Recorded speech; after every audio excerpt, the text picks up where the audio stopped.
BJP की दूसरी सूची जारी हो गई है। 39 कैंडिडेट्स के नाम घोषित किए गए हैं। इस वक्त श्योपुर से दुर्गालाल विजय, जिनको टिकट दिया गया है, वो साथ में मौजूद है। उनसे बातचीत करेंगे। सर, टिकट मिला है आपको, क्या कहेंगे? इस बार पार्टी ने आप पे भरोसा किया है, पहले विधायक रहे हैं आप, स्थानीय मुद्दे हैं, क्या तैयारी रहने वाली है आपकी?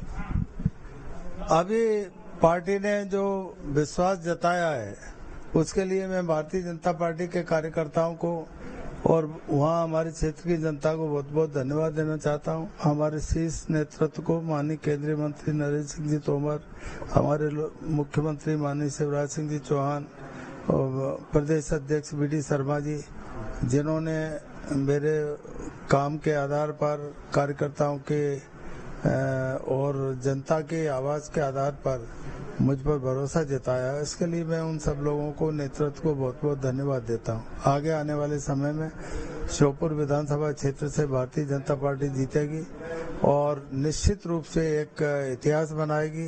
भारतीय जनता पार्टी ने विकास के बहुत सारे काम किए हैं।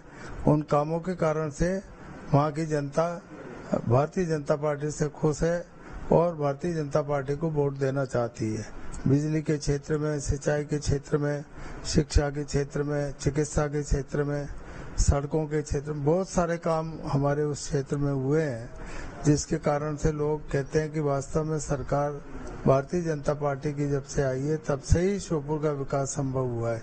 अभी पिछले चुनाव में कांग्रेस ने जनता के बीच में झूठे वादे करके और वोट प्राप्त कर लिए थे। कहा था कि 2 लाख तक के कर्जे माफ करेंगे, कहा था कि उन्होंने कि हम बेरोजगारों को 4,000 रुपये बेरोजगारी भत्ता देंगे। ऐसे अन्य अनेक लोगों के बीच में वायदे करके वोट लिए, लेकिन एक भी वायदा उनका पूरा नहीं हुआ। तैयारी कैसे रहने वाली है आपकी, क्या तैयारी करेंगे? तैयारी चुनाव जीतने के लिए तो यही है कि हम जनता के बीच जाएंगे, हमारे कार्यकर्ता जाएंगे और जो पार्टी ने काम किया उसको बताएंगे। जो पार्टी की योजना है, नीति है, रीति है, उस सबको जनता के बीच ले जाकर और विश्वास जो जनता का है उसको वोट के रूप में तब्दील करा। एक जोश जरूर बीजेपी के जितने प्रत्याशी उनमें है और जीत का दावा और जीत का भरोसा भी है। श्योपुर विधानसभा से ये हमारे साथ जो कैंडिडेट थे बीजेपी के वो मौजूद है। उन्होंने साफ तौर पर दावा किया है कि वहां कांग्रेस की कोई जमीन नहीं है और आने वाले समय में वहां की जनता बीजेपी का साथ देगी और उन्हें विजयी बनाएगी। भोपाल से वीडियो जर्नलिस्ट अभय के साथ गौरव गुप्ता, न्यूज स्टेट मध्य प्रदेश छत्तीसगढ़। इधर केंद्रीय कृषि मंत्री नरेंद्र सिंह तोमर को विधानसभा की टिकट मिलने के बाद भोपाल में उनके बंगले पर उनके समर्थकों का जमावड़ा लगा रहा। उनको बधाई देने और उनसे मिलने के लिए लगातार उनके समर्थक पहुंच रहे हैं। नरेंद्र तोमर के घर से पूरी जानकारी दे रहे हैं संवाददाता गौरव गुप्ता। बीजेपी की दूसरी सूची जारी हो चुकी है और इस बार 39 नामों को घोषित किया गया है, जिसमें सबसे बड़ा नाम नरेंद्र सिंह तोमर का बताया जा रहा है। कृषि मंत्री हैं केंद्र में और अब वो प्रदेश की सियासत में नजर आएंगे। इस वक्त हम नरेंद्र सिंह तोमर के बंगले पर है। उनके जो शुभचिंतक है, उनके समर्थक है, उनमें खासा उत्साह देखने को मिल रहा है। जो भीड़ है यहाँ पे लगातार पहुंच रही है उनसे मिलने के लिए, उनसे भेंट करने के लिए, उन्हें शुभकामनाएं देने के लिए, क्योंकि अब नरेंद्र सिंह तोमर जो है वो प्रदेश की सियासत में नजर आएंगे। अब तक केंद्र की राजनीति में बड़ा चेहरे के तौर पर नरेंद्र सिंह तोमर को जाना जाता था, लेकिन अब प्रदेश में उन्हें दिल्ली से विधानसभा का जो टिकट है वो दिया गया है। कहीं ना कहीं ये आस लगाई जा रही है, ये उम्मीद जताई जा रही है कि जब भी सरकार अगर बनती है बीजेपी की तो उनका एक जो महत्वपूर्ण चेहरा होगा सरकार में। ऐसे में जो शुभकामनाओं देने वाले की जो भीड़ है वो लगातार नरेंद्र सिंह तोमर के बंगले पर पहुंच रही है।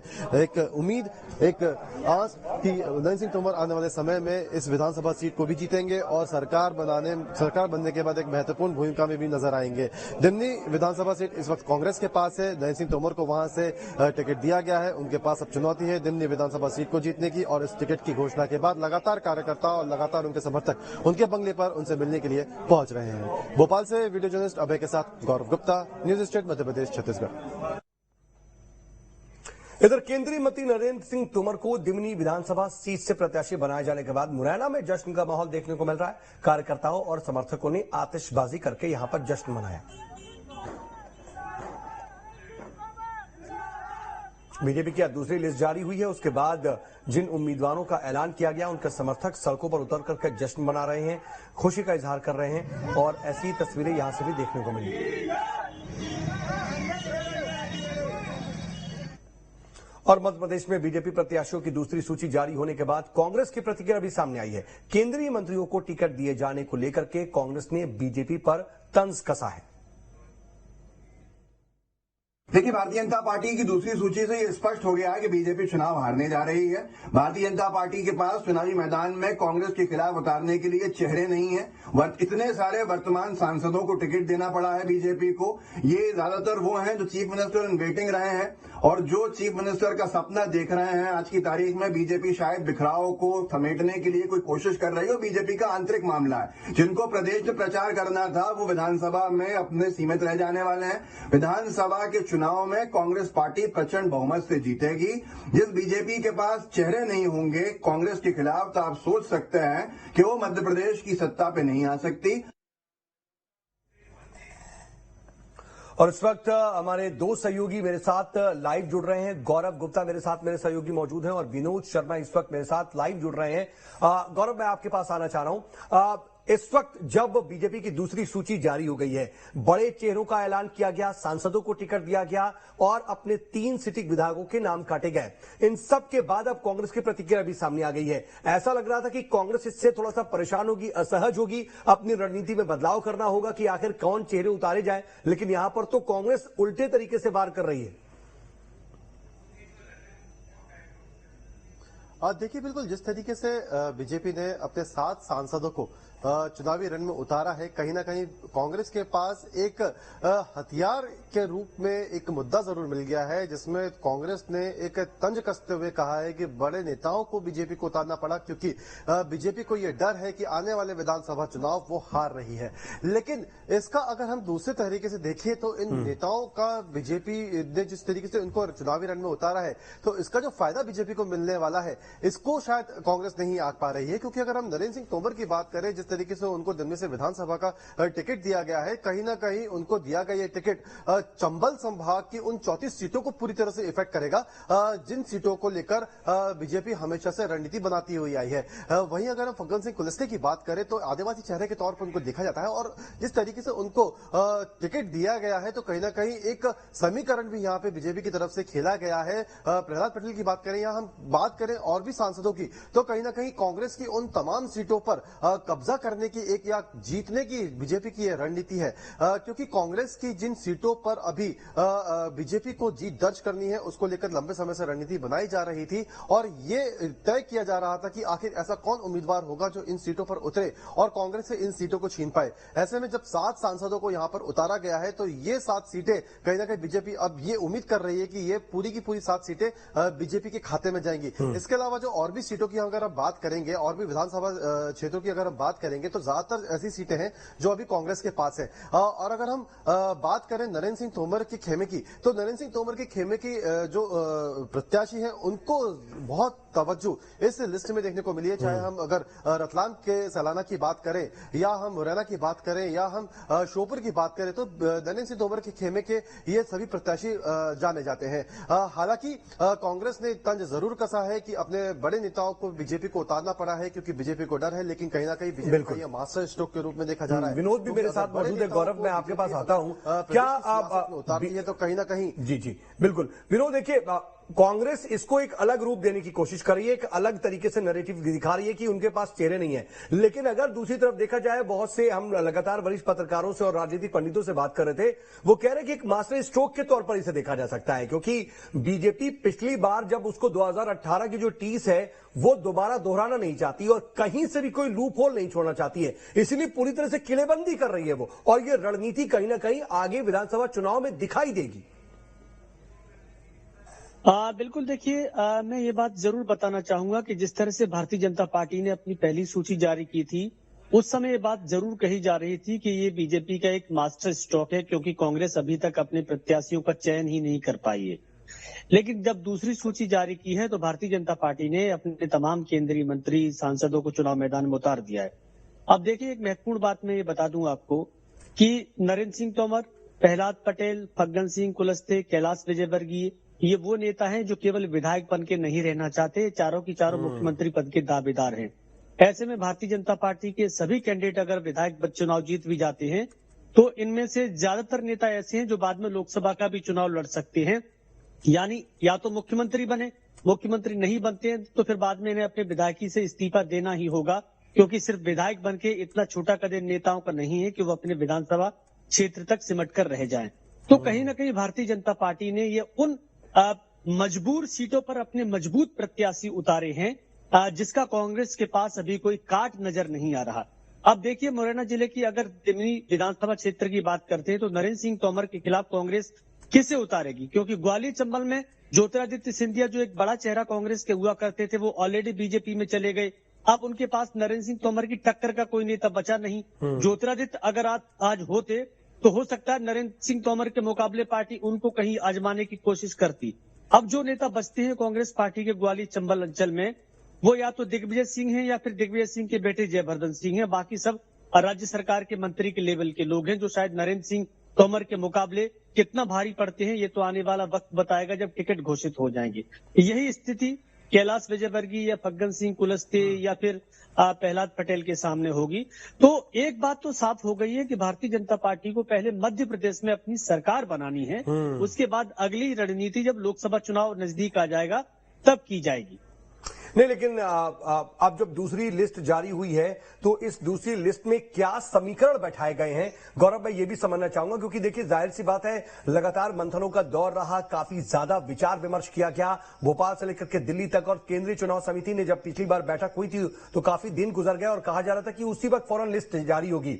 वेट किया गया, प्रधानमंत्री नरेंद्र मोदी का भोपाल पहुंचने का इंतजार हुआ और जब वो आए उसी वक्त शाम को लिस्ट जारी कर दी गई। इसके पीछे रणनीति क्या नजर आ रही है, क्या गुणा गणित बैठाया गया है? देखिए, सबसे बड़ी बात ये होती है कि जब अगर आप किसी नेता को विधानसभा के चुनाव में उतारते हैं तो ये भी देखा जाता है कि उस विधानसभा क्षेत्र में उस नेता का क्या वर्चस्व है। जिन नेताओं को, जिन बड़े चेहरों को उस विधानसभा क्षेत्र में उतारा गया है, उन नेताओं का न केवल उस विधानसभा क्षेत्र में वर्चस्व है बल्कि उस पूरे जिले में वर्चस्व देखा जाता है। जैसे कि हम अगर नरेंद्र सिंह तोमर की बात करें तो नरेंद्र सिंह तोमर का वर्चस्व न केवल उस जिले बल्कि पूरे संभाग में है।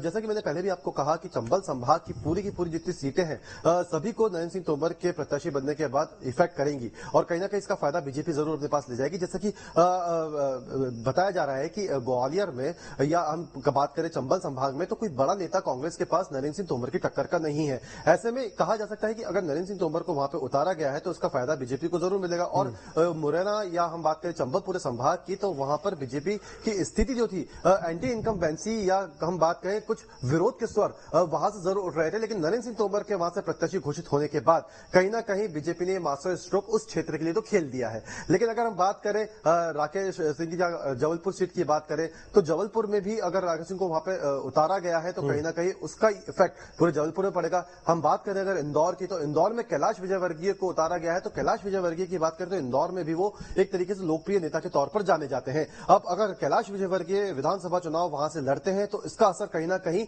इंदौर संभाग या इंदौर जिले पर देखने को जरूर मिलेगा। तो एक समीकरण यहाँ पे ये बिठाया गया है कि जो प्रत्याशी हम उतारे जा रहे हैं उसका असर कितने क्षेत्रों पर देखने को मिलेगा। और जितने भी प्रत्याशी ये बात आपने बिल्कुल ठीक कही कि ये जो नेता है सिर्फ अपने विधानसभा क्षेत्र तक सीमित नहीं है, ये अपनी सीट तो जीतेंगे ही लेकिन इसके साथ साथ इसका असर बाकी के आसपास की सीटों पर भी पड़ेगा। लेकिन विनोद, इन सब के बीच देखिए लगातार प्रतिक्रियाओं का भी दौर सामने आ रहा है। कांग्रेस रिएक्शन दे रही है, उसने ट्वीट तो किया ही और ये भी कह रही है कि भाई बड़े चेहरे उतार रहे हैं क्योंकि कोई कद्दावर नेता पहले जिताऊ उम्मीदवार था ही नहीं, इसलिए उनको केंद्रीय नेतृत्व उतारना पड़ा। अभी तक बीजेपी की तरफ से क्या प्रतिक्रिया आ रही है और मुख्यमंत्री शिवराज सिंह चौहान ने कोई अभी रिएक्शन दिया है क्या? क्योंकि ज्योतिरादित्य सिंधिया ने ट्वीट करके इस पर बधाई तो दी है। पीएम शिवराज सिंह चौहान का ऐसा कोई ट्वीट मैंने देखा नहीं है, लेकिन जहां तक इन नेताओं को चुनाव मैदान में उतारने की बात है तो कांग्रेस भले ये बात कहे कि कोई इनके पास कैंडिडेट नहीं है इसलिए बड़े चेहरों को, बड़े मंत्रियों को चुनाव मैदान में उतार दिया है। लेकिन देखिए मैं बताऊं, चुनाव होता है अपने प्रबंधन से और अपनी मजबूत स्थिति से। भारतीय जनता पार्टी ने अपने कुशल प्रबंधन और मजबूत स्थिति को बयां कर दिया है। ऐसे में कौन नेता क्या बयान देता है, कौन कांग्रेस किस तरह के आरोप लगाती है, इसकी परवाह बड़े नेता नहीं करते और ना ही एक मजबूत दल करता, क्योंकि वो अपनी रणनीति को अपने अनुसार चुनाव मैदान में और जमीन पर उतारते हैं। ठीक है, उसमें लेकिन विनोद मैं एक चीज और आपसे समझना चाहूंगा। बहुत सी चीजें हैं जो बहुत अलग नजर आ रही हैं। पहली बार है जब बीजेपी किसी भी इलेक्शन में तारीखों के ऐलान से पहले ही अपने उम्मीदवारों की सूची जारी करी है। पहली सूची जारी करने के बाद दूसरी सूची भी ऐलान से पहले ही जारी कर दी।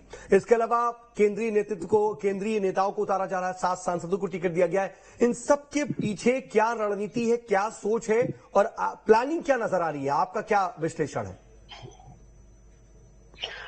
देखिए, इस सबके पीछे सबसे बड़ी प्लानिंग यही है कि भारतीय जनता पार्टी को मध्य प्रदेश में ये सरकार बनानी है जिसमें कांग्रेस 150 सीटों का दावा कर रही थी, बीजेपी भी 150 सीटों का दावा कर रही थी। पिछली बार जब 2018 का विधानसभा चुनाव हुआ था तो बीजेपी ने दावा दिया था और नारा दिया था कि अब की बार 200 पार, लेकिन इस बार पार्टी 200 पार तक नहीं नारा दे रही, सिर्फ 150 का ही नारा दे रही है और उतनी सीटें जीतने के लिए पार्टी कोशिश कर रही है। पार्टी संगठन ने अपने स्तर पर ब्लॉक लेवल से लेकर बूथ लेवल तक सभी कार्यकर्ताओं को ये निर्देश दे दिए कि हर विधानसभा की हर बूथ को 51% मतों से जीतना है।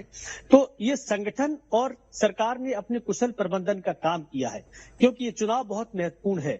भारतीय जनता पार्टी में ज्योतिरादित्य सिंधिया के जाने के बाद ग्वालियर चंबल अंचल में नगर निगम के जो 2 चुनाव हुए थे बड़े बड़े महापौर के, ग्वालियर और मुरैना दोनों ही जगह कांग्रेस जीत गई।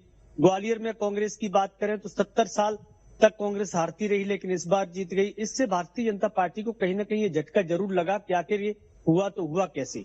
जो डैमेज कंट्रोल नजर आ रहा था बीजेपी को ज्योतिरादित्य सिंधिया के बाद, तमाम तरह की उनके कार्यकर्ताओं में नाराजगी चल रही थी, अब ये नाराजगी कैसे दूर होती? एक अभी चर्चा बड़ी तेज चल रही थी पूरे ग्वालियर चंबल अंचल में कि नरेंद्र सिंह तोमर के बेटे को टिकट मिल रहा है।